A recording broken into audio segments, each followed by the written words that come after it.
आज से कुछ दिन पहले खबर आई जिसने पूरी दुनिया को हैरान कर डाला, क्योंकि इस खबर में बताया गया कि ईरान के सुप्रीम लीडर यानी अली खमेनी अब इस दुनिया में नहीं रहे।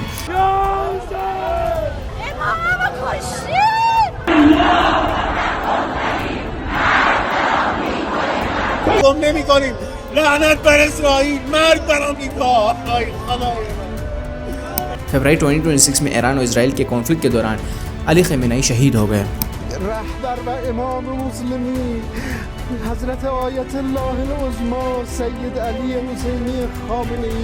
यह खबर न सिर्फ पूरी दुनिया के लिए शॉकिंग था बल्कि ईरान के लोगों के लिए खुद भी एक बहुत ही बड़ा शौक था, क्योंकि अली खमेनी 1989 से ईरान के सुप्रीम लीडर थे और वो एक बहुत ही ब्रेव और पावरफुल इन्फ्लुएंस लीडर माने जाते थे। जब उनकी मौत हो गई उसके बाद एक बड़ा सवाल यह था कि अब ईरान को लीड कौन करेगा। The question now isn't just whether the existing Iranian regime will indeed collapse. What President Trump is doing is ending the war. Their power has tried to topple governments. Iran के constitution के मुताबिक supreme leader को एक religious council choose करती है जिसे assembly of experts कहा जाता है। इस काउंसिल में 80 से ज्यादा सीनियर क्लरिक्स होते हैं जो ये डिसाइड करते हैं कि मुल्क का नया सुप्रीम लीडर कौन बनेगा। और फिर 8 मार्च 2026 को दुनिया ने एक ऐसा नाम सुना जो शायद ईरान के खुद के लोगों ने भी पहले कभी नहीं सुना होगा, मुज्तबा खमेनी।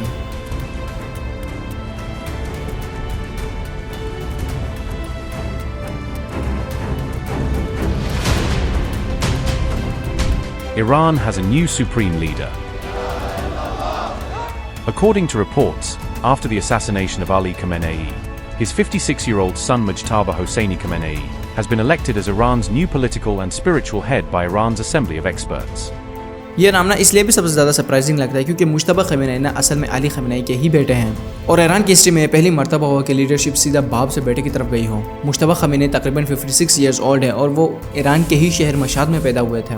बचपन से उनका ताल्लुक रिलीजियस फैमिली से था और उन्होंने इस्लामिक स्टडीज़ भी पढ़ी हैं। वो एक मिड रैंकिंग क्लेरिक शिया हैं जिन्हें हिज्जतुल इस्लाम कहा जाता है।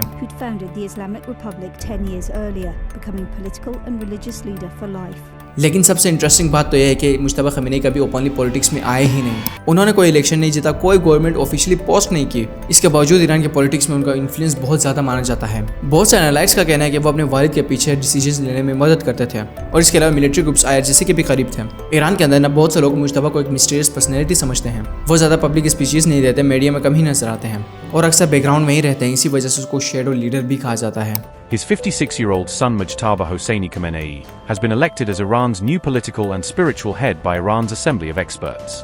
जब अली खमेनी की मौत हुई ना तो ईरान में इमोशनल और सियासी हालात बहुत ज़्यादा ख़राब हो गए। रिपोर्ट्स के मुताबिक तो ये भी सामने आया है कि US और इसराइल के कॉन्फ्लिक्ट के दौरान मुज्तबा खमेनी की वाइफ की डेथ हो गई और उसके अलावा उसके कुछ फैमिली मेंबर्स भी मर गए।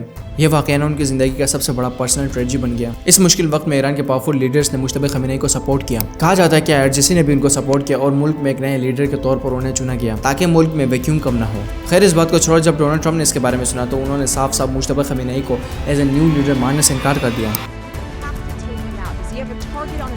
You mean the new supreme leader?